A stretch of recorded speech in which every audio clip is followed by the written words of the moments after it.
What if the biggest danger in your life is not what you don't know, but what you think you know? What if the greatest threat isn't ignorance, but living with confidence in your own foolishness? This is where the book of Proverbs steps in. If you've never read the Bible before, Proverbs is one of the best places to start. It doesn't demand that you know Israel's history. It doesn't require that you understand deep theology. It speaks directly like a father to his son, like a teacher to a student, like a friend pulling you back from the edge of a cliff. Proverbs is a book of wisdom, but not wisdom the way the world defines it. It's not clever quotes for social media or empty slogans about chasing your dreams. In the Bible, wisdom means learning how to live in harmony with the way God designed reality. It means seeing life through his eyes, making choices that align with his truth. Foolishness, on the other hand, is living against the grain of creation, breaking yourself on the world because you refuse to listen. The book of Proverbs is traditionally linked to King Solomon, son of David, who was given a choice by God: riches, long life, or wisdom. Solomon asked for wisdom, and God gave him more than any man had ever received. From his reign flowed thousands of sayings, parables, and observations about life. Later generations of Israel collected them, organized them, and preserved them in what we now know as Proverbs. These sayings were not just clever, they were survival guides for the soul. Why were they written? Because every generation faces the same crossroads. Every young person, every adult, every leader has to choose daily between wisdom and folly, righteousness and wickedness, humility and pride. Proverbs was written to show that those choices are not neutral. They shape your destiny. Wisdom leads to life. Foolishness leads to destruction. And this is why Proverbs matters for you today. Its words are not dusty sayings locked in an ancient world. They speak into your decisions about relationships, money, work, integrity, sex, pride, justice, and faith. Proverbs will confront the lies our culture tells you, that you can build your own truth, that you can cheat consequences, that pleasure alone can fill the soul. It will call you to something higher, stronger, and lasting. The fear of the Lord, which is the beginning of wisdom. And here's the promise: if you walk through this book with an open heart, you will not just learn how to avoid mistakes. You will learn how to live. You will discover that wisdom is not optional. It's life or death. This is deep Bible stories where Scripture is explained like never before, cinematic, bold, and alive. If this is your first encounter with the Bible, you're in the right place. Don't just keep this wisdom to yourself, share it so others can discover God's truth. We've already walked through books like Genesis, Matthew, Isaiah, and the Psalms, and you can explore them all ad-free on our website. We've also turned our most powerful teachings into e-books for deeper study anytime, anywhere. Our mission is simple: not to entertain, but to help you draw closer to God. Everything you need to grow is linked in the description below. So if you've ever asked, is there a better way to live? A way that actually works? The answer is yes. And Proverbs is the roadmap. By the end of this journey, you'll know what wisdom really is, where it comes from, and why it's worth more than silver or gold. Now let's step into the story and meet the king who asked for wisdom and changed the world. We just asked the question, is there a better way to live? Proverbs says yes, and it introduces us to wisdom that can save your life. But where did this wisdom come from? How did these sayings become part of the Bible? To answer that, we need to step into the story of a king whose request changed the course of history: Solomon, son of David. The story is almost cinematic. David, Israel's warrior king, the man who had slain giants and written psalms, was nearing the end of his life.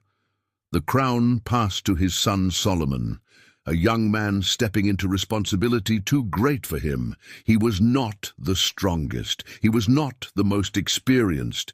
And as he took the throne, the weight of leading God's people pressed down on him like a mountain. One night, God appeared to Solomon in a dream. Imagine that, heaven breaking into sleep. And God's voice thundered with a question no man had ever heard. Ask for whatever you want me to give you. Power, wealth, long life, victory over enemies. The world was at Solomon's feet. What would you ask for? Solomon's answer was startling. He said, I am only a little child and do not know how to carry out my duties. So give your servant a discerning heart to govern your people and to distinguish between right and wrong. Out of all the things he could have asked for, he chose wisdom, not more years, not more riches, not more power. He asked for the ability to see clearly, to judge rightly, to rule with understanding. And God was pleased, more than pleased. He said, since you have asked for this, and not for long life or wealth or the death of your enemies, I will give you a wise and discerning heart, so that there will never have been anyone like you, nor will there ever be. And along with wisdom, God gave him riches and honor as well. From that night, Solomon's wisdom became legendary. 2 women once came before him, both claiming to be the mother of the same baby. With no witnesses, no evidence, the case seemed impossible. But Solomon asked for a sword, commanding the child to be divided in 2, half for each woman. One woman remained silent. The other cried out, no, give her the baby, just don't kill him. And Solomon declared, she is the true mother. The story spread across Israel, and the nation marveled. God's wisdom was at work in their king. But Solomon didn't just use wisdom in judgment. He collected it, studied it, wrote it down. Scripture tells us he spoke 3,000 proverbs and composed 1,005 songs. The book of Proverbs gathers many of these sayings, short, sharp truths about life. Some he wrote, others were passed down through Israel's elders and gathered under his reign. Later, kings and scribes preserved and added to them, making the collection we have today. For Israel, these proverbs were more than clever lines. They were training for life. Fathers taught them to sons. Teachers recited them to students. They shaped decisions in the marketplace, in friendships, in leadership. They were practical, earthy, and unforgettable. Sayings like, a gentle answer turns away wrath, but a harsh word stirs up anger. Or, go to the ant, you sluggard. Consider its ways and be wise. Or, pride goes before destruction, a haughty spirit before a fall. Short, simple, but each one carried the weight of God's wisdom. And this wisdom mattered because Israel was called to be different. Other nations built power on cruelty, deception, and idols. But Israel's strength was to be its righteousness. Proverbs taught them that wisdom wasn't just about being clever. It was about fearing the Lord, living in reverence, walking in justice. The sayings of Solomon became the moral backbone of a nation chosen to reflect God's character. Yet the story of Solomon is also a warning. For all his wisdom, for all his riches, his heart eventually strayed. He married foreign wives who led him into idolatry. He built temples to false gods. The man who once asked for wisdom fell into folly. And this shows us something crucial. Knowing wisdom is not enough. It must be lived. Proverbs are not decorations for the mind. They are direction for the soul. Even the wisest man can fall if he refuses to follow what he knows is true. This is why Proverbs was written, not just for Solomon's time, but for every generation. It confronts us with choices. Will you listen to wisdom or ignore it? Will you walk the narrow road that leads to life, or the broad road that leads to destruction? Proverbs tells us those choices are daily, constant, and defining. And the heartbeat of all this wisdom can be summed up in one verse, the cornerstone of the book. The fear of the Lord is the beginning of knowledge, but fools despise wisdom and instruction. That single truth is where Proverbs takes us next. Because wisdom is not found in human cleverness or worldly success. It begins with reverence for God. And without that, even Solomon's wisdom could not save him. Solomon's story showed us something vital. Wisdom is more than clever words or brilliant strategies. It is not measured by how many proverbs you can recite or how sharp your mind can think. Solomon had all of that, songs, sayings, insight beyond measure. Yet his heart still wandered because he forgot the foundation. That is why the book of Proverbs opens with a declaration that cannot be ignored, a line that cuts to the very core of life itself. The fear of the Lord is the beginning of wisdom. Lord is the beginning of knowledge, but fools despise wisdom and instruction. Read that again slowly. The fear of the Lord is not the end of wisdom. It is the beginning. It is the starting point. It is the doorway. Without it, you may collect information, you may master skills, you may appear intelligent in the eyes of the world, but you will miss the very heart of wisdom. But what does it mean to fear the Lord? It is not the kind of fear that makes you run away, like hiding from a storm or a wild animal. It is reverence, awe, the recognition that God is holy, eternal, unshakable, and we are not. It is bowing your heart before Him, admitting that He is Creator and we are creatures. It is humility, the willingness to let His voice guide you, His truth correct you, His presence shape you. To fear the Lord is to take Him seriously, so seriously that every choice bends toward Him. Think of standing at the edge of the ocean. You love its beauty. You marvel at its power. You respect its depth. You know you cannot control it. That awe is a shadow of what it means to fear God. He is not only powerful, He is personal. He is not only creator, He is judge. He is not only holy, He is merciful. To fear Him is to recognize all of this and to live accordingly. The opposite is the fool. Proverbs is blunt about fools. A fool is not simply uneducated or silly. A fool is someone who hears wisdom and rejects it, someone who despises correction, who mocks truth, who chooses self over God again and again. Fools can be brilliant, wealthy, even admired, but Proverbs says they are heading toward ruin. The way of fools seems right to them, but the wise listen to advice.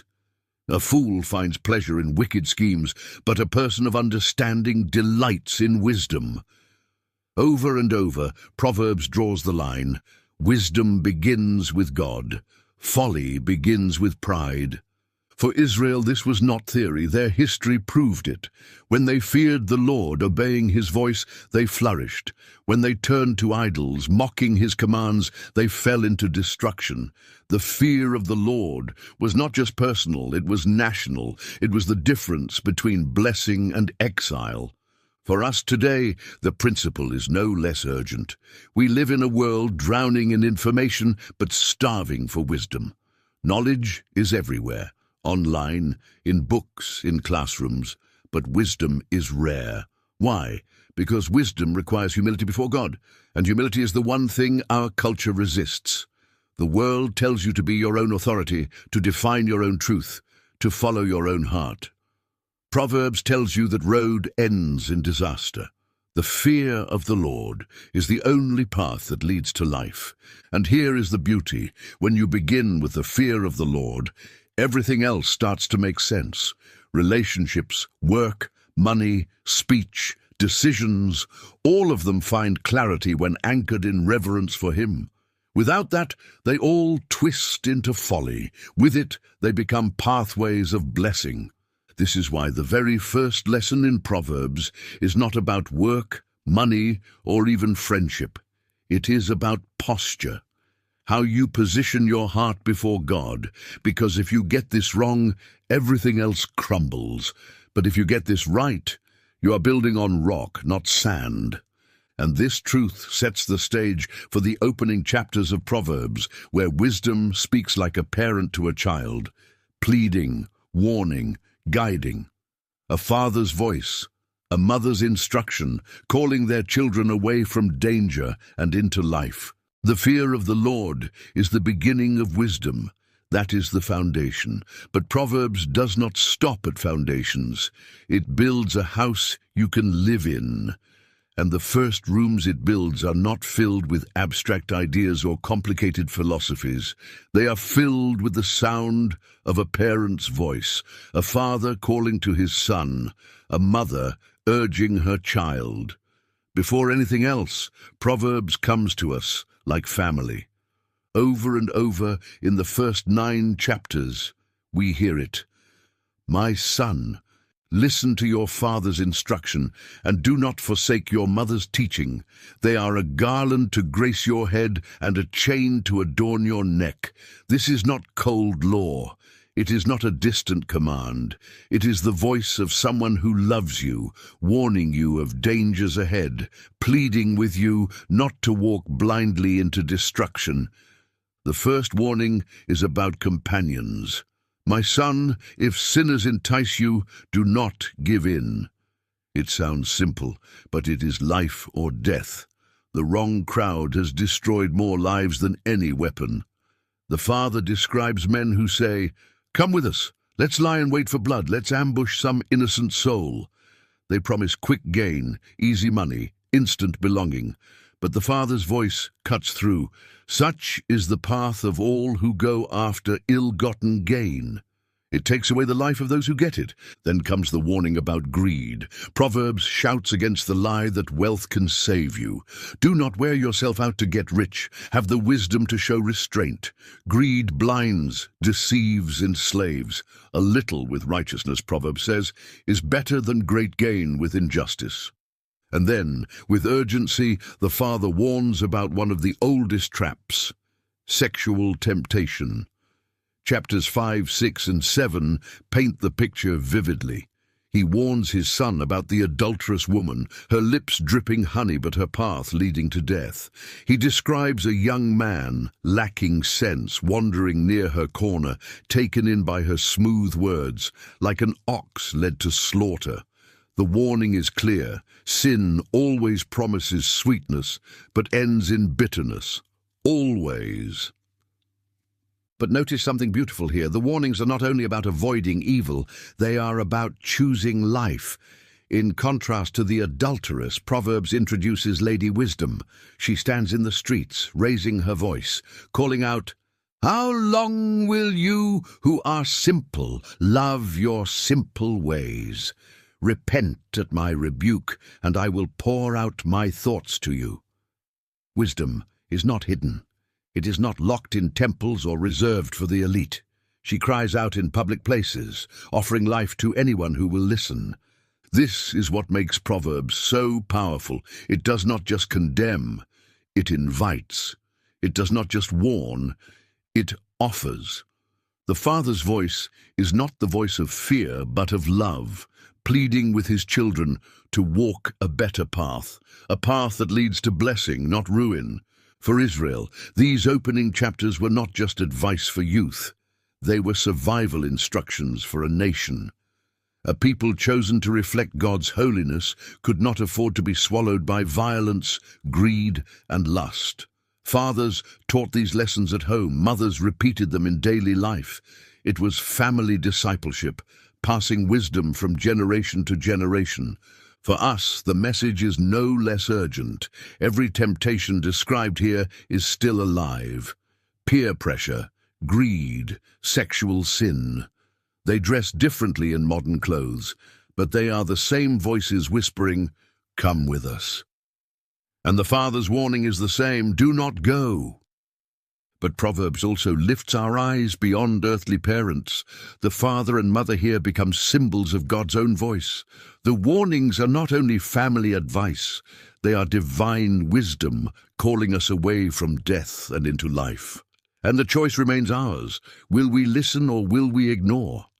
That choice is dramatized even more vividly in the next part of Proverbs. It is not just about parents versus peers. It is about two women calling out, Lady Wisdom and Lady Folly. One leads to life, the other to death. Both are loud, both are persuasive, and every day you must choose which one to follow. That is where Proverbs takes us next. The father's voice in Proverbs is urgent, warning his children about the traps of greed, violence, and adultery. But soon the voice fades into a larger drama, one that stretches beyond the family table into the very streets of life. Suddenly, wisdom and folly are no longer just ideas. They are women, both shouting, both calling, both demanding to be heard. This is not quiet teaching, it is poetry turned into battle, and you are caught in the middle, forced to choose which voice will guide your steps. First, Lady Wisdom appears. She does not hide in secret chambers. She walks into the busiest streets, stands at the city gates where business and justice take place, and lifts her voice. How long, you who are simple, will you love your simple ways? How long will mockers delight in mockery and fools hate knowledge? Repent at my rebuke, and I will pour out my thoughts to you. Wisdom is bold. She does not whisper. She confronts. She pleads. She warns that ignoring her voice leads to ruin, but listening to her brings life. In Proverbs 8, her beauty unfolds even more. Lady Wisdom says she was with God from the beginning, before the mountains were formed, before the seas were set in place. She was beside him as a master worker, rejoicing always in his presence, delighting in the human race. Do you see it? Wisdom is not just practical advice. Wisdom is woven into the very fabric of creation. To walk in wisdom is to walk in harmony with how God designed the universe. To reject her is to break yourself against reality itself. Her promises are rich. With me are riches and honor, enduring wealth and prosperity. Blessed are those who keep my ways. For whoever finds me finds life and receives favor from the Lord. Lady Wisdom is not stingy. She offers abundance, security, and joy, but she demands humility. You cannot follow her while clinging to pride. You cannot walk in her ways while insisting on your own. To choose wisdom, you must bow before God. And then, in sharp contrast, Lady Folly enters. She is loud, brash, and seductive. She sits at her doorway calling out to those passing by, "Stolen water is sweet. Food eaten in secret is delicious." She makes empty promises. Her voice is alluring. Her invitations feel easy, simple, tempting. But the narrator pulls back the curtain. Little do they know that the dead are there, that her guests are deep in the realm of the dead. Folly's banquet is a trap, a feast that leads to a grave. The drama is clear. Two voices are calling, one to life and one to death. Both speak in public. Both appeal to desire. Both sound persuasive, but only one can be followed. For ancient Israel, this imagery was more than poetry. It was the reality of daily life. Wisdom meant obeying God, walking in justice, honesty, and purity. Folly meant bowing to idols, chasing pleasure, ignoring truth. The nation's survival depended on which voice they followed. History showed what happened when they chose folly. They were scattered, conquered, and broken. The voices were not imaginary, they were real. For us today, the same two voices call out. Lady Wisdom still speaks in Scripture, in godly counsel, in the quiet conviction of the Spirit. Lady Folly still shouts in temptation, in the lies of culture, in the whispers of our own pride. Every decision you make is a choice between these voices. Will you listen to the call of wisdom, humble and steady, or the call of folly, loud and reckless? And this is the genius of Proverbs. It does not let you stay neutral. It paints life as a road with only two directions. You cannot follow both voices. You cannot feast at both tables. Every choice, big or small, reveals which one you are answering. But Proverbs doesn't stop with this dramatic picture. It begins to show us how these choices play out in the ordinary parts of life, not just in the grand decisions, but in the smallest details, in the words you speak, the work you do, the friendships you keep, because wisdom is not only about what happens in the temple or in crisis. It lives in your mouth, your hands, your relationships, and nowhere is that more evident than in what you say. Lady Wisdom and Lady Folly stand in the streets, both calling for your attention. One offers life, the other death. And here is the shocking truth. Often the choice between them is revealed not in your grand decisions, but in the smallest instrument you use every single day, your tongue. Proverbs does not treat speech as casual or harmless. It declares that your words carry the power of life and death. They can heal or destroy, bless or curse, build or break. The tongue has the power of life and death, and those who love it will eat its fruit. That verse is not a metaphor, it is reality.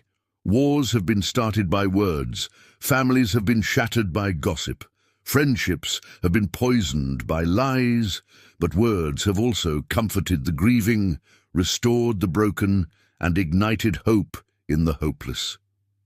The tongue is small, but its impact is eternal. Proverbs is relentless in exposing the dangers of careless speech. A gossip betrays a confidence, but a trustworthy person keeps a secret. Gossip may feel harmless, a whisper, a story, a joke, but Proverbs says it betrays. It breaks trust. It destroys relationships. The tongue that spreads lies leaves a trail of wounds that cannot be undone. A perverse tongue crushes the spirit. Words can feel like daggers, piercing deeper than any blade. But Proverbs also reveals the opposite, the power of righteous speech. Gracious words are a honeycomb, sweet to the soul and healing to the bones. Imagine that. Your words can taste like honey, bringing sweetness and healing where there was bitterness. The tongue of the wise brings healing. Words can be medicine. They can lift a weary soul, calm a storm of anger, mend a broken heart. And then there is truth. Proverbs draws a sharp line here. The Lord detests lying lips, but he delights in people who are trustworthy. Lies may give you advantage for a moment, but they rot the soul and bring ruin. Truth may cost you in the short term, but it delights the Lord and secures your steps. Wisdom chooses truth, even when it hurts. Folly hides in lies, even when they sound sweet. For ancient Israel, these proverbs about speech shaped daily community life. In villages and markets, in family homes and royal courts, words carried weight. A false witness could condemn the innocent. A harsh answer could spark violence. A gentle response could turn away wrath. Entire communities survived or collapsed based on how people spoke. The Proverbs were a constant reminder, your tongue is never neutral. And for us today, the lesson is even more urgent. We live in an age of constant words, texts, emails, posts, comments. The reach of our tongue has multiplied. What you say in a moment can circle the globe in seconds. A careless word can destroy a reputation forever. A word of encouragement can save a life teetering on the edge. If words held power in Solomon's day, how much more in ours? Here is the sobering reality. Your words reveal your heart. Proverbs says, "The mouth speaks from the abundance of the heart." What flows from your lips shows what lives inside you. Bitter words come from a bitter heart. Kind words flow from a heart shaped by wisdom. The tongue is a mirror, exposing whether you are listening to Lady Wisdom or Lady Folly. But here is the hope: your words can change. A fool stays trapped in lies and anger, but the wise learn to guard their tongue. They pause before speaking. They choose words that build, not break. They let God shape their heart and their mouth follows. This is wisdom in action. And Proverbs does not leave it at words. It moves to another daily arena of life where wisdom and folly clash, the way we work. Just as your tongue can reveal your heart, your hands can reveal your character. Diligence or laziness, integrity or deceit. Work becomes the stage where wisdom proves itself. That is where Proverbs takes us next. Wisdom doesn't just live in your mouth, it shows up in your hands. Proverbs is clear. What you do with your work is a mirror of your soul. You can speak well, pray well, sing well, but if your hands are idle or dishonest, you are walking the path of a fool. Look at the ant. So small you could crush it without thought, yet Solomon stops the world to point at it. Go to the ant, you sluggard. Consider its ways and be wise. No boss hovers over it. No king shouts commands. And yet the ant works. It carries what is 10 times its weight. It labors today for tomorrow's need. It doesn't wait for applause. It doesn't make excuses. It simply does what must be done. And God calls you to learn from it.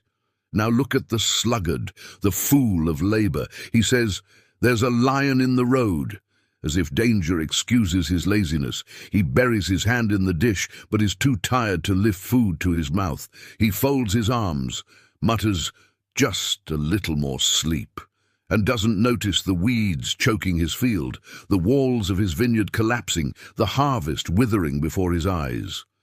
Laziness doesn't crash down suddenly. It seeps in like poison, quiet, invisible, until it robs you blind. But Proverbs doesn't just attack laziness, it confronts dishonesty. In ancient markets, merchants tilted their scales to cheat buyers. Proverbs thunders against it. Dishonest scales are an abomination to the Lord, but accurate weights are his delight. Do you see it? God himself watches business deals. He is not only Lord of temples, but Lord of markets. Every transaction is a testimony, either of integrity or of corruption. You can fool people, but you cannot fool the God who weighs hearts. And then comes the trap of greed. Do not wear yourself out to get rich. Do not trust your own cleverness. Money has wings, Proverbs says, and it will fly away when you least expect it. Riches cannot save you. They cannot comfort your soul when death comes. They cannot shield you when judgment falls. If money is your master, you will end in slavery.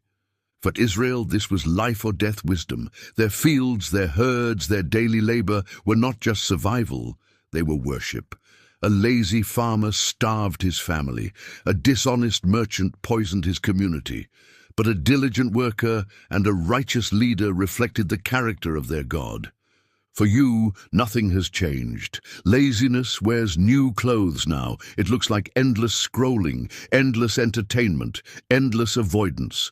Dishonesty hides in little lies, in shortcuts, in hidden corners of work. But Proverbs exposes it all. Wisdom demands diligence. Wisdom demands integrity. Because how you work is not about your boss, your paycheck, or your reputation. It is about your God. And here is the confrontation. Which voice are you listening to in your work? Lady Wisdom calling you to diligence, honesty, and service? Or Lady Folly whispering excuses, shortcuts, and greed? Your answer is not in your words. It is in your hands. And Proverbs presses the lesson deeper, because your hands are not the only thing shaping your future. The people who walk beside you, your friends, your companions, your community, will either sharpen you or destroy you. Walk with the wise and become wise. For a companion of fools suffers harm. Work reveals your character, but you do not walk the road of life alone. Your hands may build your field, but your companions will shape your future. Proverbs is relentless here. Who you walk with will determine where you end up. You can labor with diligence. You can guard your tongue with care. But if you surround yourself with fools, their ruin will become yours. This is why Proverbs hammers this truth again and again. Walk with the wise and become wise, for a companion of fools suffers harm. Think about that. Wisdom is not just caught in books or sermons, it is caught in people. You become like those you spend time with. Sit with the angry, and anger will burn in you. Walk with the greedy, and their hunger will infect your heart. Laugh with mockers, and soon you too will sneer at truth. But walk with the wise, and their counsel, their example, their correction will sharpen you into strength. Proverbs paints this with fire. As iron sharpens iron, so one person sharpens another. Picture two blades clashing, sparks flying, edges sharpened by friction. True friendship is not flattery, it is sharpening. It is honesty that wounds in order to heal. Faithful are the wounds of a friend, but an enemy multiplies kisses. A friend who loves you enough to speak truth, even when it stings, is a treasure. But someone who only flatters you, who feeds your pride, who tells you what you want to hear. Proverbs calls that person an enemy in disguise. But the book does not only talk about friends, it speaks about neighbors, about community, about the way wisdom lives in society. Do not withhold good from those to whom it is due when it is in your power to act. True wisdom does not hoard kindness. It moves. It acts. It meets needs. Proverbs envisions communities bound by trust, generosity, and peace. At the same time, Proverbs warns against those who stir conflict. A perverse person stirs up conflict, and a gossip separates close friends. Words can tear apart communities faster than war. Anger, slander, deceit. They unravel the fabric of trust. But wisdom seeks peace. It is to one's glory to overlook an offense. The fool explodes at every insult. The wise man knows when to stay silent, when to forgive, when to let go. And then there is the neighbor next door. Better a neighbor nearby than a brother far away. Proverbs understood daily life. You may have family who loves you, but in times of trouble, the one who is near, the friend who shows up, the neighbor who helps, that is the one who proves their worth.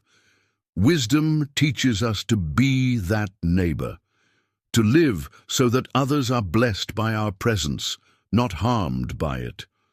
For ancient Israel, this was crucial. They were not a scattered collection of individuals.